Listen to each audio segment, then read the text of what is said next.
میرے عزیزو، اللہ عز و جل نے قرآن میں یہ فرمایا وَقُلْ جَاءَ الْحَقُّ وَزَهَقَ الْبَاطِلُ، محبوب آپ فرما دیں حق آ گیا اور باطل مٹ گیا۔ اِنَّ الْبَاطِلَ كَانَ زَهُوقًا، بے شک باطل کو تو مٹنا ہی تھا۔ ٹکراؤ تو ہوتا رہے گا، مقابلہ ہوتا رہے گا، لیکن ایک بات یاد رکھیں، تھوڑی دیر کے لیے، تھوڑے دنوں کے لیے حق کو ستایا جا سکتا ہے، پریشان کیا جا سکتا ہے، لیکن حق کو ختم کبھی نہیں کیا جا سکتا۔ اور آیتیں اگر میں آپ کے سامنے تلاوت کروں، رب تعالیٰ ارشاد فرماتا یریدون لیطفئوا نور اللہ بافواہہم، لوگ یہ چاہتے ہیں کہ اپنے منہ کے پھونک سے اللہ کے چراغ کو بجھا دیں۔ اللہ کا چراغ یہ دین اسلام ہے، مصطفیٰ کریم صلی اللہ علیہ وسلم کی ذات ہے، اور اللہ تعالیٰ فرماتا ہے واللہ متم نورہ، اللہ تو اپنے نور کو مکمل کر کے رہے گا۔ کسی کے منہ کے پھونک سے بجھایا جانے والا یہ چراغ نہیں ہے۔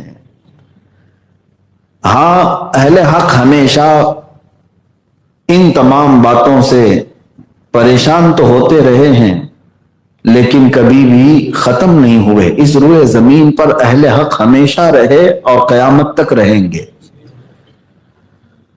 باطل اپنی پوری طاقتوں کے ساتھ آتا ہے، قوت جمع کرتا ہے اور ٹکراتا بھی ہے۔ بظاہر لوگوں کو ایسا لگتا بھی ہے کہ اب یہ حق جماعت ہمیشہ کے لیے ختم ہو جائے گی، لیکن ایسا کبھی نہیں ہوتا، ایسا کبھی نہیں ہوتا۔ اس کے پیچھے کیا راز ہے میرے عزیزو؟ سیدھی سی بات یہ ہے کہ یہ دین اسلام جو حق جماعت ہے، اس کی ڈور اللہ رب العزت نے اپنے ذمے میں لی ہے، اور باطل جماعتوں کو اللہ تعالیٰ نے شیطان کے حوالے کیا ہے۔ تو شیطان کا رحمان سے کیا مقابلہ ہو سکتا ہے؟ اور اگر شیطان اپنی پوری شرارتوں کے ساتھ، طاقتوں کے ساتھ آ بھی جائے تو تھوڑے دنوں کے لیے وہ لوگوں کو پریشان کر سکتا ہے، لیکن ہمیشہ ایسا نہیں ہوگا۔ اب میں تاریخ کے اعتبار سے آپ کو بتاؤں، حق و باطل کی جنگیں ہوتی رہی، لڑتے رہے۔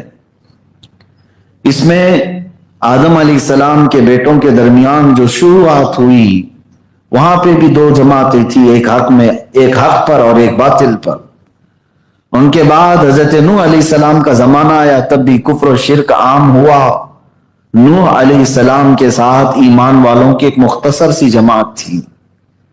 مختصر سی جماعت کا مطلب بھی یہ ہے کہ 950 سال آپ نے تبلیغ فرمائی، 80 لوگ ایمان والے تھے، 80 لوگ ایمان والے تھے، باقی اکثریت پورے کفر و شرک میں، حتیٰ کہ نوح علیہ السلام کی بیوی کافرہ تھی، بیٹا کافر ہوا۔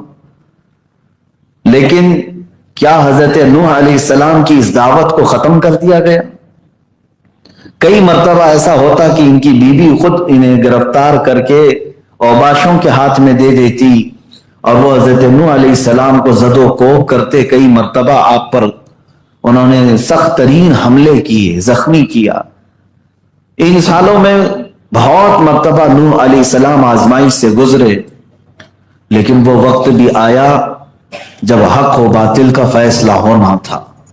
اللہ رب العزت کی بارگاہ میں نوح علیہ السلام نے دعا کی، فدعا ربہ انی مغلوب فانتصر، انہوں نے دعا کی اپنے رب سے کہ اللہ مجھ پر یہ غلبہ پا رہے ہیں، یہ بڑھتے جا رہے ہیں، تو مدد نازل فرما۔